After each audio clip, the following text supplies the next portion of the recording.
Hello, class. Let's talk about the human solution in the Upanishads. So in the last lecture, we learned about the human condition according to the Chandogya Upanishad. And we learned that the gurus made the argument that we as humans, as well as other living beings, are besouled, meaning we have a soul, which is referred to as Atman in Sanskrit. And this soul or Atman derives from the great spirit called Brahman. And this soul or Atman attains a body here on earth, the illusory Maya, but subconsciously the soul wishes to remove itself from the world and return to Brahman upon the death of the body. And the return of the soul to Brahman is called moksha. Now, despite this subconscious desire, however, for most human beings and other living things, the Atman does not return to Brahman upon death. Rather, the Atman, wishing to remain on earth, grasps onto another body and lives another existence, and this we call reincarnation. And as we learned, reincarnation is not good, according to the gurus, for it leads to weariness, frustration, and confusion, as we constantly re-experience the sorrows of life, such as illness, war, struggle, disease, and death. So we want to get off the wheel of reincarnation. So how are we to overcome samsara? How are we to break the bonds of reincarnation and experience moksha? The answer? To achieve moksha from the cycle of samsara, we must cultivate what is called good karma. And what is good karma? Well, let us first analyze the concept of karma itself. So karma is literally translated as action. And there are two types of karma or actions, bad karma and good karma. So bad karma refers to actions which result in attachment to this world and thus further suffering in the cycle of samsara. So some examples would be like overindulgence in food, sex, wealth, status, luxurious goods. So like attachment to like material things. That is, when we overindulge in these material things, we become attached to them. So therefore, upon death, the Atman wishes to be reborn again in order to re-experience earthly pleasures.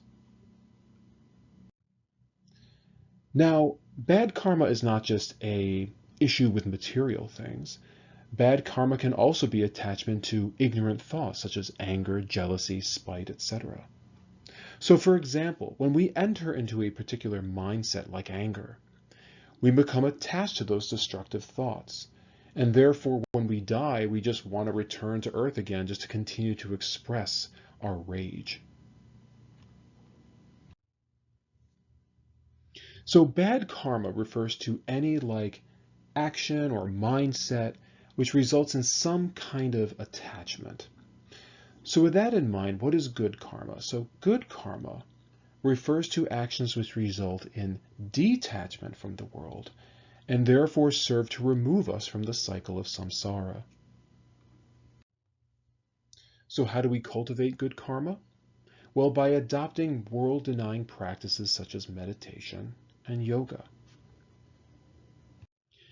So what is meditation anyway? Well, there are many different forms of meditation, but a general definition is that meditation refers to the practice of deep concentration, which results in a mental state of peace and heightened spiritual awareness. And one form of Hindu meditation is called mantra meditation.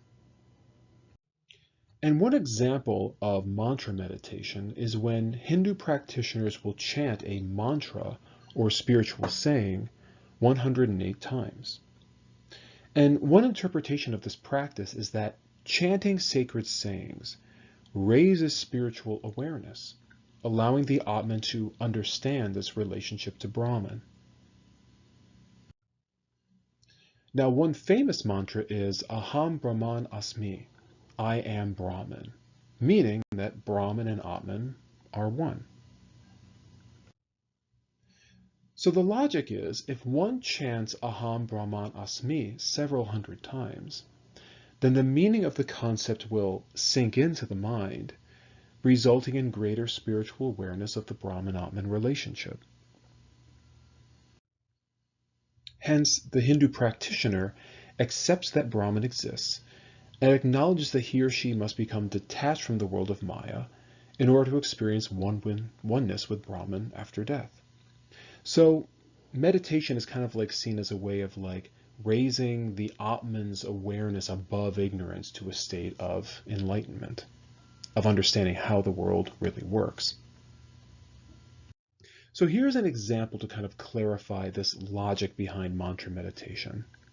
So imagine that for a moment that you are on a diet. And when you get home, you are really craving ice cream, and it just so happens to be in the freezer. So one method of preventing yourself from eating the ice cream is to repeat a mantra, like, don't eat ice cream, it's not good for you. Don't eat ice cream, it's not good for you. So if you repeat, don't eat ice cream, it is not good for you, over and over and over again, then you may find that you lose the craving for it, and that you really come to accept that ice cream really is not good for you. Hence, you come to accept the statement that ice cream is not good for you, and you become detached from the ice cream. Now, this is a very basic example to try to explain one aspect of the various interpretations of Hindu mantra meditation, but again, it's just kind of exploring the basic logic behind the practice. So as a Hindu, if you repeat over and over and over again that like Maya is not real, that all is Brahman, for example, these statements will sink into the mind and you will accept them as true, which leads to a heightened awareness of spiritual truths or enlightenment.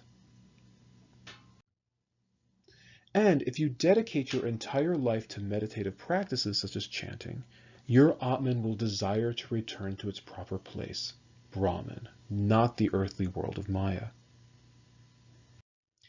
So in conclusion, for the Atman to be released from the cycle of reincarnation, one must dedicate oneself to the study of meditation, attain a higher spiritual awareness of the Brahman-Atman relationship, and acknowledge that the Atman is destined to become one with Brahman after death.